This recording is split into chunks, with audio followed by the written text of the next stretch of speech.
So today I'll be cleaning the throttle body using the same mixture that so no, this is not Saraya. I'm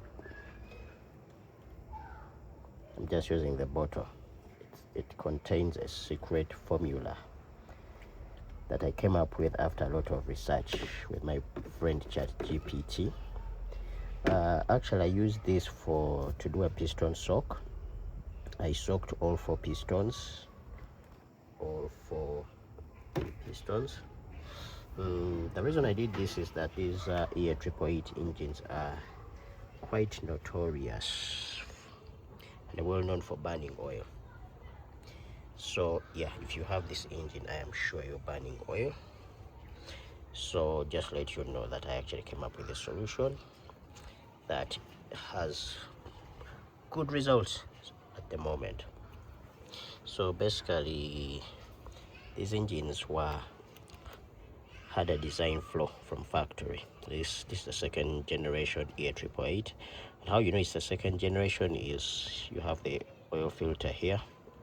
The third generation has the oil filter embedded into this. It also has the oil filler cap embedded into this. So pretty much everything is in here in the third gen EA888. It also has two of these. Its coil packs are very different. They're actually bolted on. I don't know why they didn't figure this out by second gen, that these things can actually come loose as you drive, especially on bad roads, those ramble humps and etc. So the third gen ones are bolted on. They don't easily come loose. I think it has a different PCV. Like I said, this section is different. This one only actuates the intake camshaft. The third gen also actuates the exhaust camshaft, and of course it has a port injection as well, which helps with carbon buildup on the valves. Anyway, back to the second gen EA888. So like I said, it had a design issue from factory. So what happened that the piston rings were given very low resistance, like the stress, the tension they create is very little. The idea behind this was to reduce the friction between the pistons as they move up and down the cylinder walls for fuel economy, of course. As a result, they created a very efficient engine in terms of fuel economy, but at the same time, because those rings don't push tightly against the walls, they end up allowing oil to seep through, which gets into the combustion chamber, and then ultimately the oil gets burned. So by the time I was forced to do something about this engine, it had started consuming a liter of oil every 500 kilometers. Mind you, I drive about 500 kilometers in a week, or sometimes a week and a half, but yeah, okay, let's just say week and a half, 2 weeks, depending. I can drive 500 kilometers, meaning I had gotten to a point when I am refilling oil. It started by once a month, then it became twice a month, and yeah, I don't really need to mention the price of oil this engine takes. It's, you have to put the best oil out there. So yeah, realized I had to do something about it. So a lot of research, I finally came up with a solution. That's a piston soak. But then what do you use to piston soak? All the products were not available in Uganda as usual. You had to import these things from the US, something which obviously I wasn't going to do. So I did more research, what chemicals are included in some of these products, and then I eventually cooked up my own formula. So about 2 weeks ago, I piston soaked this engine. Yeah, I think I'll do another video on piston soaking. But at the moment, 2 weeks later and 400 kilometers later, yeah, the oil level is still full, as in full, which is a good sign. And I am certain I'm the first person to crack this in this country.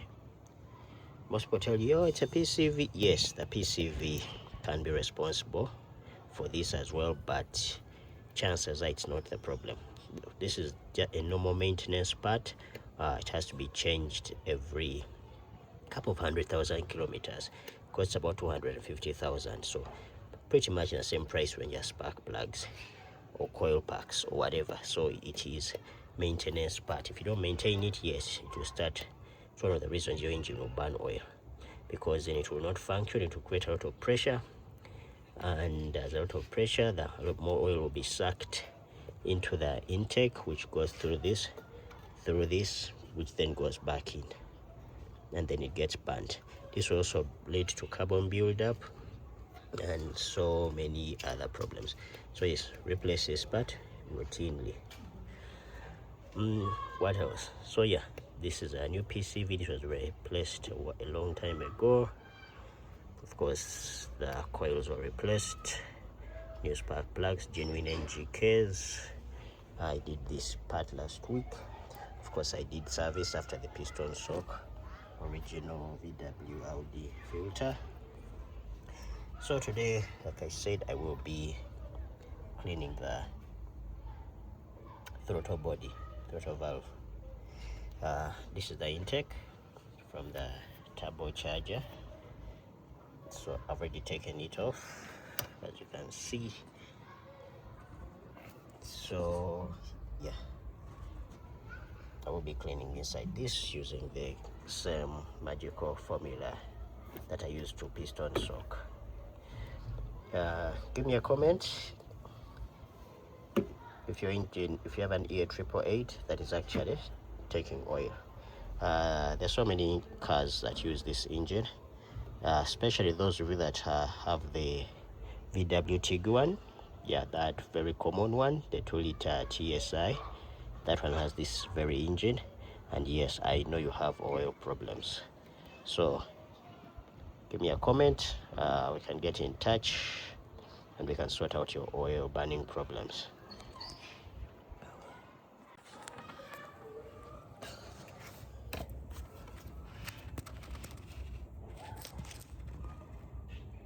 Okay, step on it.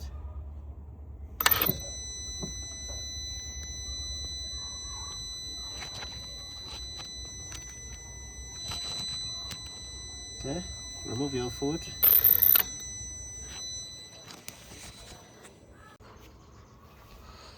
Okay, we've cleaned the throttle body, cleaned and put back everything. But this is not where it ends. So the next step is, because this throttle is electronic, as in it doesn't actually have a physical cable that pulls it. It's controlled by a computer. So you need to actually reprogram it after cleaning, so it basically relearns the values on how it should operate when it's clean. So it actually has some programming whereby it will adjust to getting dirty. So the more dirty it gets, the more it adjusts its parameters to try and keep the car running smoothly. That's why most of you who never clean these things, everything always seems fine, but it's actually the computer that is adjusting for it. But of course, adjustment can never be as good as what it is perfectly intended to do, all the perfect parameters. So now my next step is going to recalibrate the throttle body. So for the recalibration, we shall be using this scan tool. It's the Think Diag tool. This tool is amazing. It can read all sorts of modules. It reads, not only does it do the basic OBD tool whereby you can read error codes in your engine, maybe gearbox, and sometimes brakes or the braking system. This thing reads everything. It reads your doors, it reads the boot, it reads the lights, it reads every individual speaker, it reads the chairs, it reads, and basically, if it's powered by electronics, on which everything is on a car like this, as in literally everything is, this tool reads everything. Now, not only does it read, it also, you can use it to reprogram. It's called coding. When I got the car, it had corner facing lights, side pointing lights.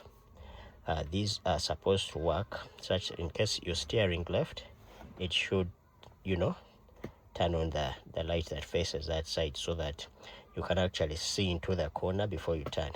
But these were by default disabled from factory. I think it's one of those options where you have to pay extra to get. However, with this tool, I was able to reprogram those back in, and many other things. Okay, so let's go ahead and open this thing up and recalibrate the throttle body.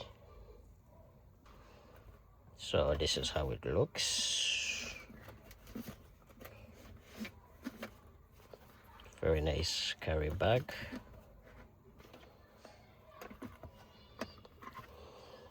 Comes with the adapter for the OBD2 and the actual device. Yeah, this is the Think Car, Think Diag 2 by Think Car. That's where you plug the cable. So this works with your mobile phone or tablet. Okay, so we have plugged it in to the OBD port. Yeah, forgive my carpet and my dirty feet. So now that this is done, you turn on the car, and yeah, I won't be able to film the recalibration because the same phone that I'm using to film is the same phone that I will be using to do the calibration. Thank you. Okay, all done. There's nothing to show for it, unfortunately. I'll be the only one who reaps the benefits.